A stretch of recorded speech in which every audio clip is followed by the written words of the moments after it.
You know exactly what you need to do, but you just can't get yourself to do it. Hours pass, days slip away, and that task stays untouched. But what if I told you the problem isn't your motivation, it's your mindset? In a few minutes, I'll show you a simple shift that forces you into action even when you don't feel like it. Because if you don't change this now, you'll keep watching your potential slip through your fingers. How long will you let fear paralyze you? When will you stop letting the flames of doubt burn through the canvas of your dreams? Are you aware that each moment you hesitate, each minute you think, "not yet," tears a shred off your chances for success?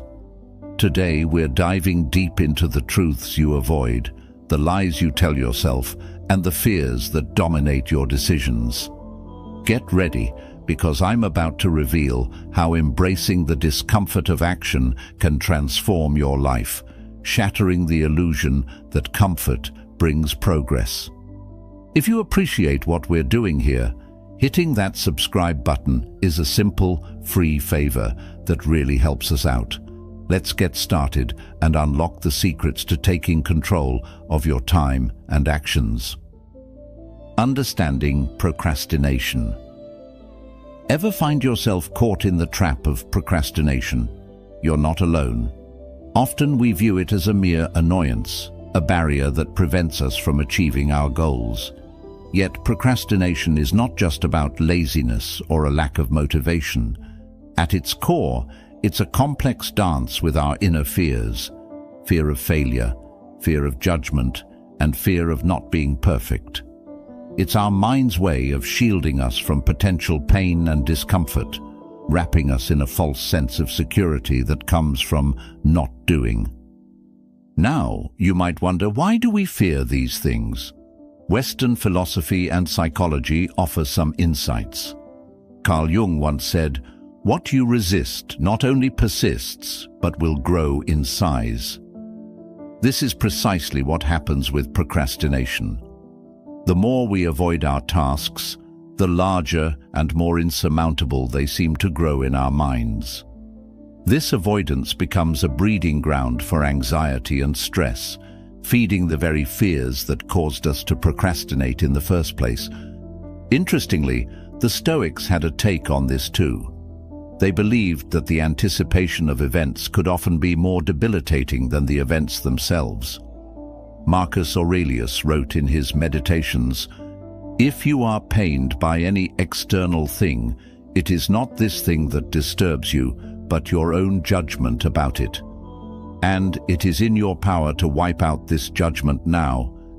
This Stoic wisdom suggests that by changing our perceptions, we can overcome the inertia that procrastination breeds. It's not the task that's daunting, it's what we tell ourselves about the task that holds us back. So, how do we tackle this beast? First, we need to recognize procrastination for what it is: a defense mechanism that protects us from perceived harm. By understanding this, we can start to question the validity of our fears. Are we really in danger, or are we just afraid of being less than perfect?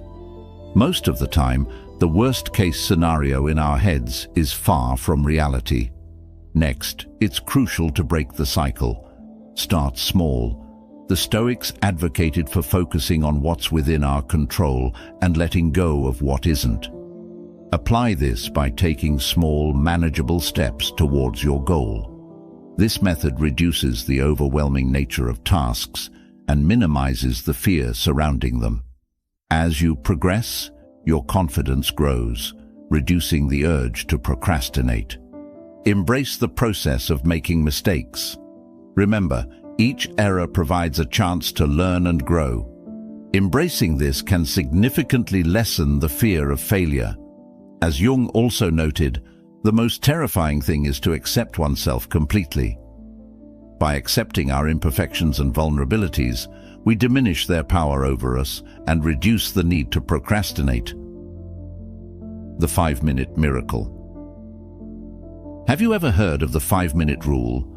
It's a brilliantly simple yet profoundly effective strategy that can jumpstart your productivity, and combat the paralysis often brought on by procrastination. The concept is straightforward. Choose a task, set a timer for just 5 minutes, and give that task all you've got until the timer goes off. Whether it's jotting down the first few lines of your new blog post, organizing a shelf, or starting the first slides of a presentation, just dive in. The beauty of this method lies in its simplicity and the psychological underpinnings that make it work. It taps into the low-commitment nature of 5 minutes, an unthreatening, almost negligible amount of time that even the greatest of procrastinators can agree to. But here's the secret sauce. Once you start, the momentum builds and stopping becomes the harder option. This is partially explained by what psychologists call the Zeigarnik effect, where people remember uncompleted or interrupted tasks better than completed tasks. In essence, once you begin a task, your brain remains engaged and is naturally inclined to see it through to completion. Now, why does something as simple as the 5-minute rule work so effectively? From a philosophical standpoint, it aligns well with Stoic principles, particularly those that focus on controlling what we can immediately and disregarding the rest. Marcus Aurelius emphasized the importance of concentrating your efforts on the present moment and doing what lies in front of you with precise and genuine effort. The 5-minute rule encapsulates this teaching by urging us to focus solely on the next 5 minutes of our lives, rather than getting overwhelmed by the entire scope of our responsibilities. Carl Jung also touched on concepts that resonate with the 5-minute rule when he discussed how starting small can lead to significant psychological rewards. He believed that the least of things with a meaning is worth more in life than the greatest of things without it. Applying this to our 5-minute task, even a small amount of meaningful, focused effort can add significant value to our day and to our psyche, far more than spending hours aimlessly or in avoidance. Moreover, this method alleviates the pressure of perfectionism, a major stumbling block for many. By committing to only 5 minutes, you're not setting up an intimidating goal of perfection, but rather a starter block from which you can build momentum. This approach echoes the psychological concept that getting started is often the hardest part. Once action is initiated, anxiety about the task often decreases, and the process begins to flow more naturally. For those who find themselves routinely stuck, feeling as if even the smallest tasks are insurmountable, the 5-minute rule can be a game changer. It's not just about tricking your brain into initiating a task. It's about fundamentally restructuring how you approach work and life. It transforms your outlook from one that dreads the start of any task to one that takes pleasure in the consistent and rewarding practice of beginning. Break it down. Diving into a large project can often feel like standing at the base of a towering mountain. The peak seems distant and the path upwards daunting. How do you conquer such a massive challenge? The key lies in breaking down the monumental into the manageable. This technique of dividing a huge project into smaller, more digestible parts isn't just a strategy for managing work. It's a profound life philosophy that has been echoed across various schools of thought, from Stoicism to modern psychology. The wisdom of Stoic philosophy, particularly from thinkers like Seneca, teaches us not to be overwhelmed by the apparent enormity of tasks. Seneca advised, "It is not that we have a short time to live, but that we waste a lot of it." This can be interpreted as a call to action to make efficient use of our time by focusing on the present and handling tasks as they come, one step at a time. This approach helps in reducing the anxiety that comes with the perceived immensity of tasks and shifts our focus to the current moment, aligning our efforts to the immediate, achievable steps.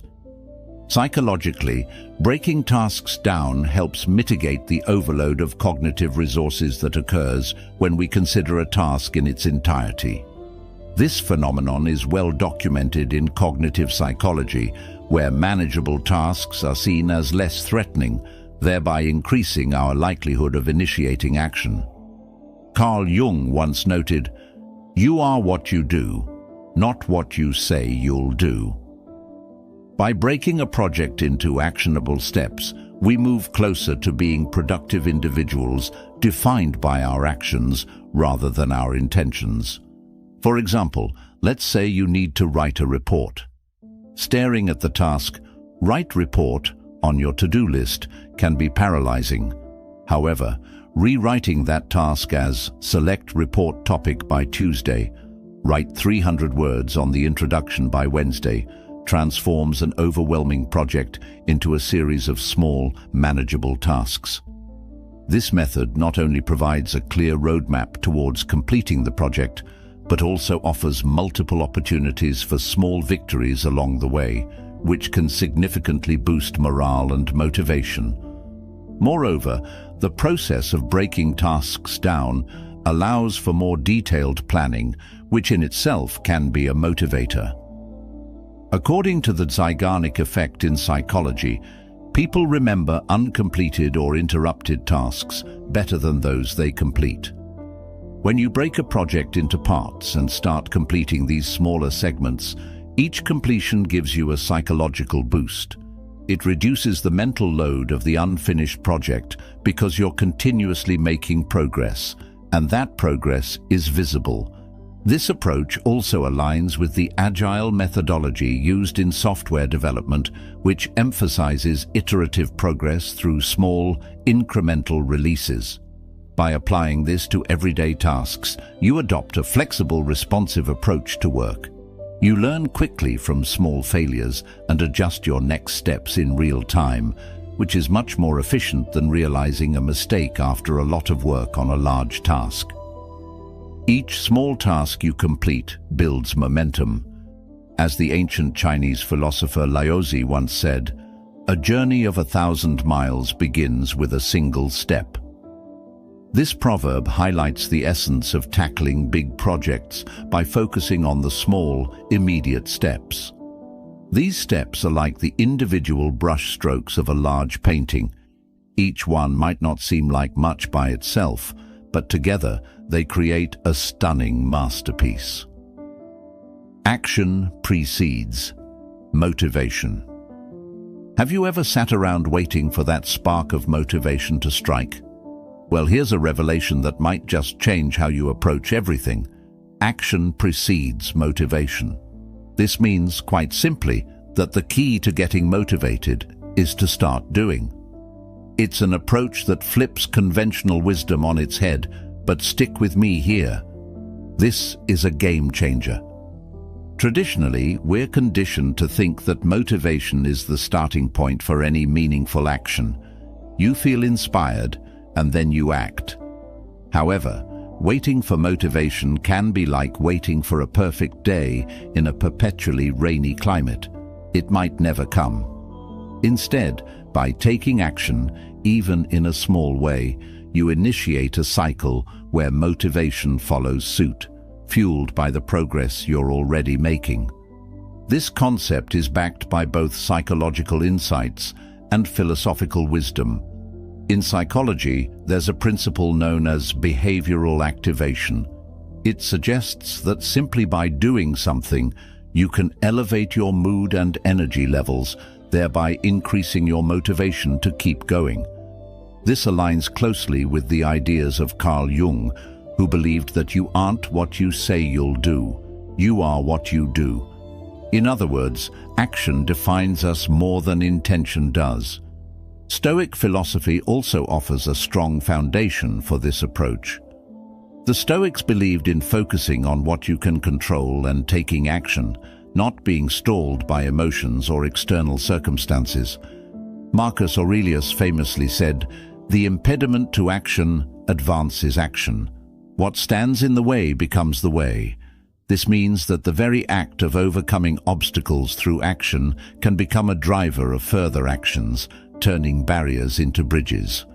But how does this play out in real life? Consider the times you've tackled a mundane task like cleaning your desk. Initially, you might not feel like doing it, but once you start, you gain momentum, and before you know it, you're organizing your entire workspace. The action itself creates the motivation to do more, turning a small task into a productive spree.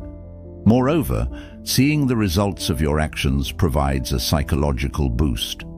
This is known as the progress principle. Even minor progress in meaningful activities can boost your emotions, perceptions, and motivation levels. As you see the fruits of your labor, no matter how minute, your brain releases dopamine, a neurotransmitter linked to pleasure and motivation, which propels you to continue pursuing those rewarding feelings. The lesson here is clear. Don't wait to get motivated. Instead, dive into action. Whether it's starting a new project, tackling a challenging task, or pursuing a long-term goal, the act of beginning can transform your mental and emotional state. You move from a state of inertia to one of dynamism, where each step forward makes the next step easier. To implement this, start with something small. The smaller the action, the lower the barrier to entry. Once you've taken the initial step, the subsequent steps become less daunting, creating a positive feedback loop of action and motivation. Visualize success. Let's talk about a technique that might seem like it's straight out of a motivational seminar, but is actually grounded in both ancient wisdom and modern psychology. Visualization. This isn't about wishful thinking or simply hoping for the best. Visualization is a proactive strategy that involves vividly imagining yourself achieving your goals. It's about creating such a compelling vision of success that your motivation to make it a reality skyrockets. Why does this method work? Well, when you visualize achieving something, you're doing more than just fantasizing. You're engaging the same neural pathways in your brain as if you were actually performing the action. Athletes often use this technique to enhance their physical performance. They visualize themselves executing a perfect pitch or sprinting through the finish line. This mental rehearsal prepares their minds and bodies for the actual event, enhancing their confidence and improving their physical performance. But it's not just athletes who can benefit from this. You can use visualization to prepare for any task. By spending a few minutes each day picturing yourself successfully completing your projects or reaching your goals, you effectively lay down a blueprint in your mind.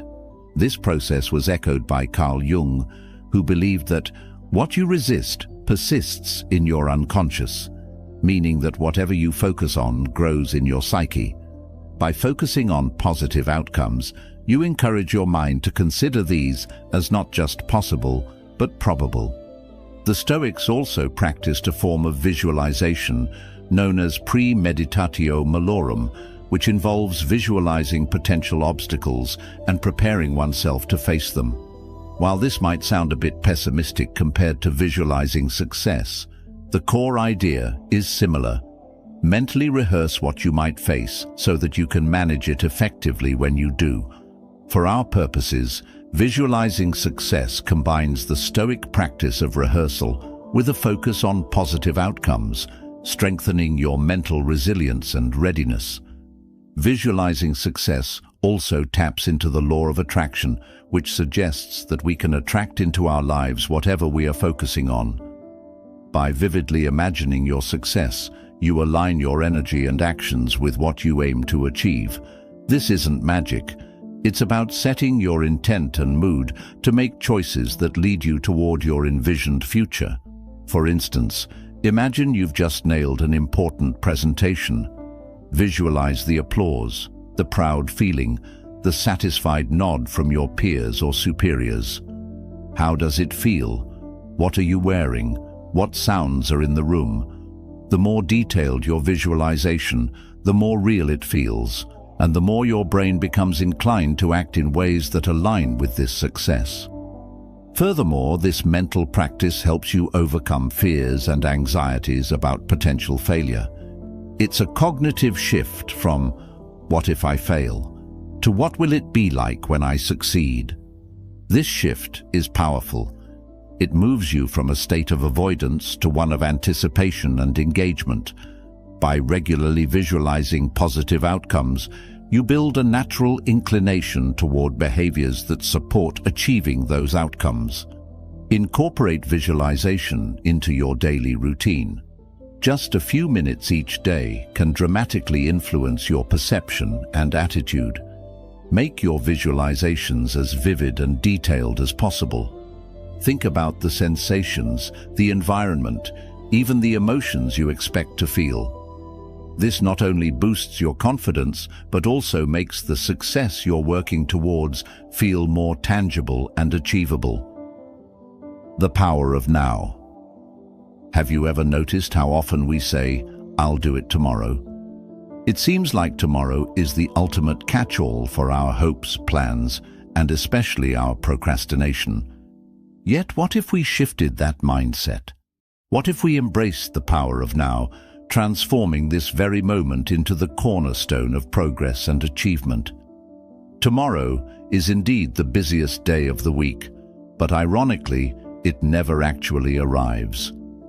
As we postpone and procrastinate, tomorrow turns into a mythical time where all motivation and productivity are supposed to magically converge. But here's the reality.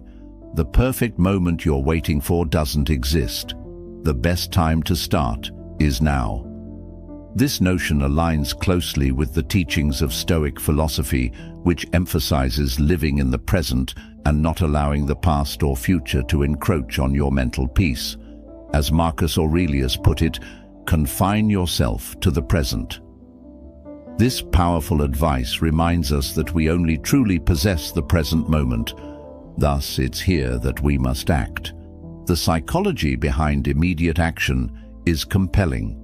When you take even a small step towards your goals right now, you create momentum. Behavioral scientists have found that initiating a task, even in the smallest way, can significantly reduce anxiety about starting and increase your likelihood of continuing. This is partly due to a psychological phenomenon known as the Zeigarnik effect, where individuals remember uncompleted tasks better than completed ones. Your brain essentially keeps a mental note of unfinished tasks, prompting you to resume work to achieve closure.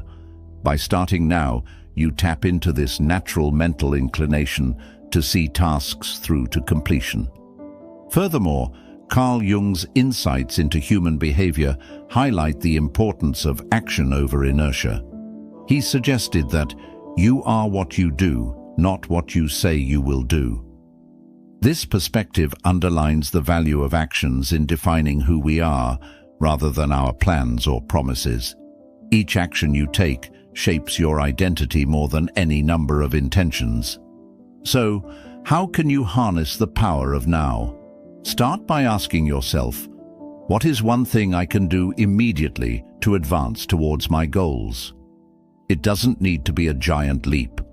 Small, consistent actions are the building blocks of significant achievements.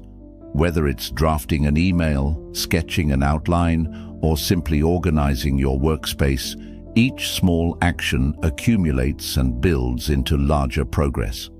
Moreover, acting now helps break the cycle of procrastination and perfectionism.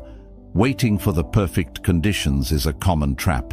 Perfection is an illusion that delays action. Instead, embrace the imperfect start. There's wisdom in the saying, "Done is better than perfect." The act of doing, regardless of the outcome, moves you closer to your goals than perfect planning ever could. In embracing the present moment as your point of power, you align with another philosophical gem from the Stoics, encapsulated in the teachings of Epictetus, who believed that we should focus only on what is within our power. This approach simplifies decision-making and boosts confidence, as it places the onus on us to act where we can actually make an impact here and now. Reward yourself. Imagine this. You've just powered through a lengthy report or finally tidied up your workspace. What's next? Here's where the sweet part of productivity kicks in: rewarding yourself. Yes, it's not just about getting through your to-do list. It's about making that journey enjoyable and sustainable by integrating rewards into your routine. After all, who doesn't love a good treat for their hard work? Incorporating rewards into your workflow is more than just a nice break from routine. It's a vital component of a healthy work ethic that acknowledges your effort and reinforces your future motivation. This concept isn't just about giving yourself a pat on the back. It taps into the psychology of behavior reinforcement, where rewards strengthen the actions that precede them. This aligns closely with the behavioral principles of conditioning, the same principles that B.F. Skinner explored to understand how consequences affect our actions. But let's dive a bit deeper, drawing from the wisdom of the ancients to the moderns. Stoicism, for instance, might not directly advocate for indulging in rewards, but it does emphasize the importance of appreciating and making the most out of each moment. Marcus Aurelius, in his personal writings, urged the importance of tasks done well and the satisfaction that comes from acting according to one's principles. In a modern sense, rewarding yourself can be seen as celebrating the virtue of discipline. You set a goal, you achieve it, and you acknowledge the effort it took. Rewarding yourself effectively also means choosing rewards that are appropriate and motivational. Say you've completed a challenging part of a project. Taking a coffee break or treating yourself to an episode of your favorite show not only offers a moment of relaxation, but also creates a positive association with completing a task. This association can be crucial for long-term productivity, making it more likely that you'll tackle your next challenge with enthusiasm. Moreover, Carl Jung's exploration of the psyche sheds light on why rewards can be so satisfying. He believed that acknowledging all aspects of our experiences, including celebrating our successes, contributes to a more holistic sense of self. By rewarding ourselves, we are not only motivating future action, but are also affirming our worth and our abilities, fostering a healthy psychological state that recognizes and values our efforts. Additionally, rewards help break up the monotony of continuous work, which can be crucial for maintaining high levels of creativity and productivity. They provide something to look forward to, making the slog through more tedious tasks a bit more bearable. Think of it as creating a rhythm in your workflow, where periods of focused effort are interspersed with moments of genuine leisure, enhancing your overall efficiency. However, it's important to strike the right balance. The key is to ensure that rewards do not become a form of procrastination in themselves. They should serve as a finish line that spurs you on, not distractions that pull you from the path. This is where self-discipline comes in, a trait much lauded in both Stoic teachings and modern psychological practices. It's about controlling your impulses so that the reward follows the effort, not the other way around. And there you have it, a simple yet effective way to make your productivity not just sustainable, but enjoyable. Remember, every task you complete is a step towards your greater goals, and every reward is a celebration of your dedication. Now don't forget to check out one of the suggested videos on your screen to continue your journey with us. Dive deeper, learn more, and stay inspired. Thank you for joining us here at Stoic Journal. Keep moving forward, keep striving, and keep celebrating your wins, no matter how small.